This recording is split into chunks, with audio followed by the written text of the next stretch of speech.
This has been a booming year for portable gaming, as we got to see some really awesome gaming laptops that are just relentless. Take the Zephyrus Duo 15 SE and ROG Zephyrus G15 for example. These gaming laptops from Asus demonstrated how much power can actually be packed in a compact form factor, and now with their Zephyrus M16, they have taken up the possibilities even further. We got the fortune to get our hands on one of these, and we'll be reviewing, testing, and giving an honest opinion on whether it truly lives up to its potential. With that being said, let's get started.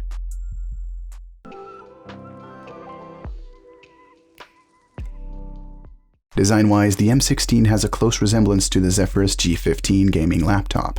The chassis is made of a sturdy plastic that appears quite premium, while the aluminum hood, filled with micro dots, has a gamey vibe to it. The M16 measures about 14 by 9.6 by 0.8 inches in dimension, and one of the crowning features of this laptop is its weight. Despite being a gaming laptop, it weighs just only 4.2 pounds, which is the lightest among all the other gaming laptops found in the market. And for this reason, you can easily carry it in your backpack without any strain. The lid was quite easy to open with just one hand and can be pushed back as much as 180 degrees to lay it flat on a surface. The keyboard also had a fair share of capacity on the chassis, accompanied by 2 speaker grills on each side. We can see a total of 4 dedicated buttons, 3 for audio control, and 1 for Armoury Crate, a one-stop app control for seamless customizability. We also want to mention the isolated power switch on the top right corner that doubles as a fingerprint scanner for seamless access. And not to mention, but you just need to tap it once while turning on the laptop and it will scan your fingerprint at that time. And lastly, on the bottom end, we get to see the ventilation grills, along with 4 woofers for a great overall soundstage. On the side of the laptop, we have the power port, one HDMI 2.0, an RJ45 Ethernet port, a USB Type-A, 2 USB Type-C, one being Thunderbolt 4, and a headphone combo jack.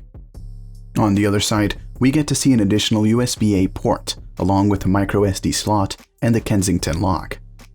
Taking a look at the display, it has a native resolution of 2560 by 1600p with 100% DCI-P3, 100% RGB, and 86% Adobe RGB color coverage. Combined with adaptive sync support and 444 nits of brightness, the screen really makes those particles pop. Furthermore, the 165Hz refresh rate and 3 milliseconds response time let you react more quickly in competitive games, such as Call of Duty Warzone and CSGO. Under the hood, this beast is packing an 11th gen Intel i9 11900H processor, coupled with 16 gigs of DDR4 3200 MHz memory, and 1 TB of PCIe Gen 4 and NVMe storage. We also have 6 gigs of RTX 3060 graphics thrown in there, which already has made its reputation for performing brilliantly on most modern AAA titles.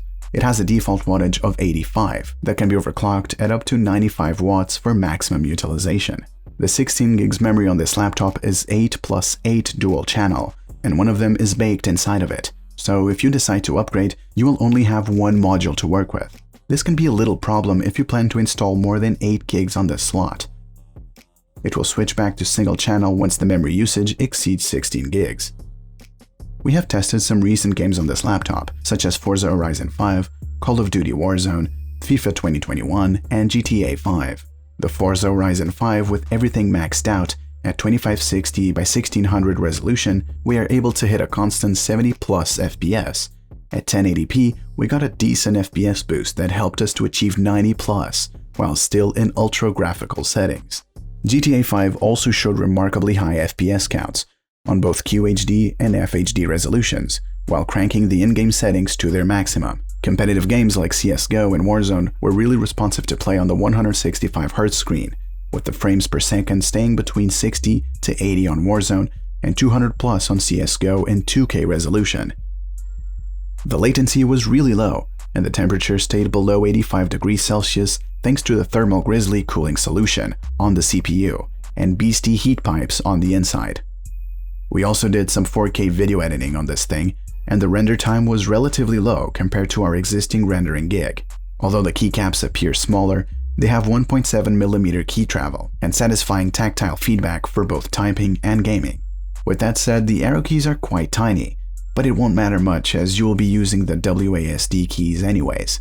Naturally, the keyboard is backlit and completely customizable to cycle through various color profiles, though it should be mentioned that the laptop lacks per-key RGB illumination. Although it's a gaming laptop, its glass trackpad is considerably large like MacBooks and feels super smooth while scrolling. The level of noise this laptop can produce completely depends on the system workload. In idle mode, you are less likely to hear a thing, as the fans stay still. However, when under full workloads, such as gaming or a little bit of video editing, the noise level can reach up to 45 weighted decibels. The speakers also produce some admirable bass output, which is quite rare these days on so-called gaming laptops. People feeling like the light has just come. We must never stop the way. Let's jump in again. The 90 watt-hour battery on this machine delivers enough juice to make your way through 4 to 4.5 hours of daily usage.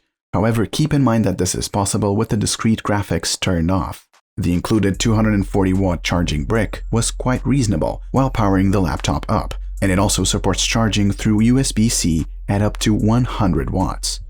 This will come in handy while you are on the go and don't have access to power plugs. We gotta say that the Zephyrus M16 is a thing of beauty with a stunning display, powerful spec integration, and a handsome amount of ports.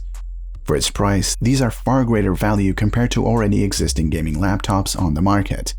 However, we were concerned about the screen getting heated up due to the vent grills on the back exhausting air upwards.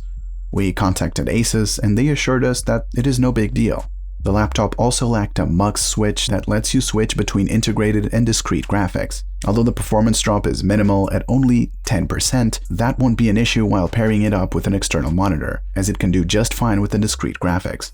Still, at this price range, the Zephyrus M16 is quite an affordable RTX 30 series laptop that you can get.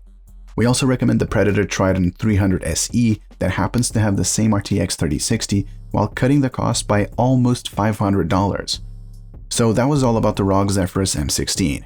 If you found this video helpful, give it a thumbs up, share it with your friends, and comment down below to let us know your thoughts. And don't forget to subscribe and hit the bell icon for more videos like this one.